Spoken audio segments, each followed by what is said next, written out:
महाभारत में अश्वमेधिका पर्व में युधिष्ठिर और भगवान श्री कृष्ण के बीच बातचीत होती है, जिसमें कान्हा युधिष्ठिर को बताते हैं कि सुखी जीवन का रहस्य क्या है। मृत्यु के बाद कौन सा मनुष्य स्वर्ग या नरक को प्राप्त करता है। युधिष्ठिर भगवान कृष्ण से पूछते हैं कि लोग एक सुखी जीवन कैसे जीते हैं, वे कौन हैं जो निधन के बाद मोक्ष प्राप्त करते हैं। युधिष्ठिर के प्रश्न का उत्तर देते हुए श्री कृष्ण एक श्लोक में बताते हैं। भगवान कृष्ण कहते हैं, सुखी जीवन जीने और स्वर्ग प्राप्त करने के लिए तपस्या और दान जैसे कुछ कार्य करने चाहिए। पुण्य कर्म करने से अनजाने में किए गए पाप भी नष्ट हो जाते हैं। इस प्रकार मनुष्य को नरक में नहीं जाना पड़ता। दान को मनुष्य का सबसे बड़ा गुण माना जाता है। श्रीमद् भगवद गीता में यह कहा गया है कि जो जातक हमेशा जरूरतमंदों को दान करता है, दान का रिकॉर्ड नहीं रखता है या गुप्त दान करता है, वह पुण्य प्राप्त करता है। ऐसे व्यक्ति के सभी पाप नष्ट हो जाते हैं, वह मृत्यु के बाद स्वर्ग को प्राप्त करता है। महाभारत की कहानी से जानिए कैसे लोग स्वर्ग और नरक में जाते हैं। भगवान कृष्ण कहते हैं, सुखी जीवन जीने और स्वर्ग प्राप्त करने के लिए तपस्या और दान जैसे कुछ कार्य करने चाहिए। पुण्य कर्म करने से अनजाने में किए गए पाप भी नष्ट हो जाते हैं।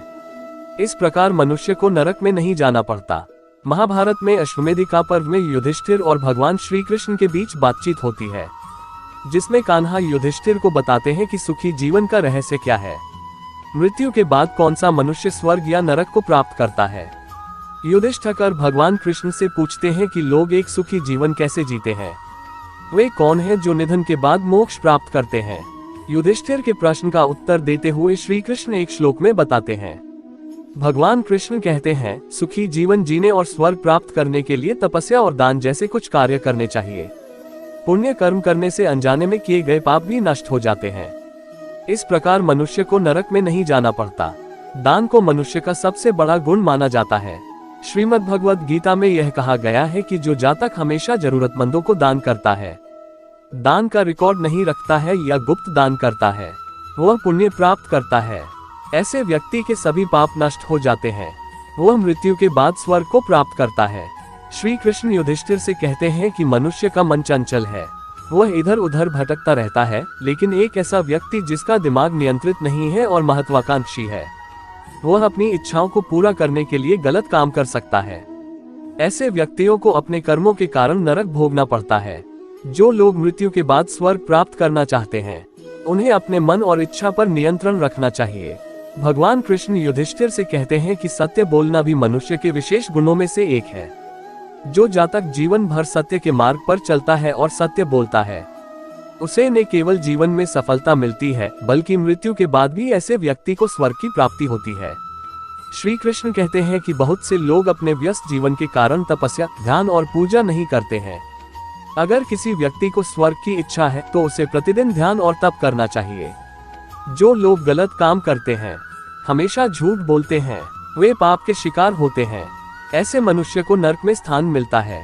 हे अर्जुन, जो व्यक्ति अपने समान सर्वत्र सम देखता है, चाहे वह दुख हो या सुख हो, वह परम योगी माना जाता है।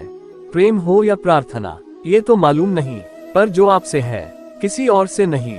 मनुष्य अपने विश्वास से निर्मित होता है। जैसा वो विश्वास करता है, वैसा वो बन जाता है। सदैव संदेह करने वाले व्यक्ति के लिए प्रसन्नता ना इस लोक में है, ना ही कहीं और। मैं उन्हें ज्ञान देता हूँ जो सदा मुझसे जुड़े रहते हैं और जो मुझसे प्रेम करते हैं। क्रोध से भ्रम पैदा होता है, भ्रम से बुद्धि व्यग्र होती है। जब बुद्धि व्यग्र होती है तब तर्क नष्ट हो जाता है। जब तर्क नष्ट होता है तब व्यक्ति का पतन हो जाता है। जो मन को नियंत्रित नहीं करते, उनके लिए वह शत्रु के समान कार्य करता है।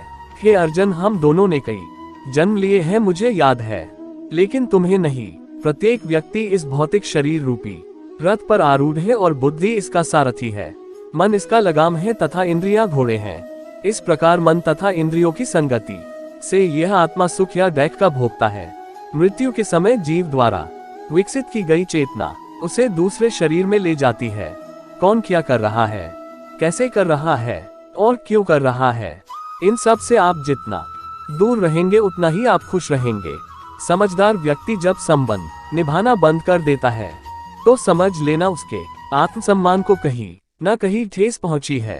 अहंकार, घमंड, क्रोध और निष्ठुरता, ये अज्ञान से उत्पन्न हुए आसुरी प्रकृति के लोगों के गुण हैं। इनका त्याग करना ही हमें अच्छा इंसान बनाता है। मोह उसी का करो जिस पर आपका अधिकार है। जिस पर आपका अधिकार ही नहीं है, उसका मोह भी नहीं करना चाहिए। अहंकार, घमंड, क्रोध और निष्ठुरता, ये अज्ञान से उत्पन्न हुए आसुरी प्रकृति के लोगों के गुण हैं। इनका त्याग करना ही हमें अच्छा इंसान बनाता है। मोह उसी का करो जिस पर आपका अधिकार है। जिस पर आपका अधिकार ही नहीं है, उसका मोह भी नहीं करना चाहिए।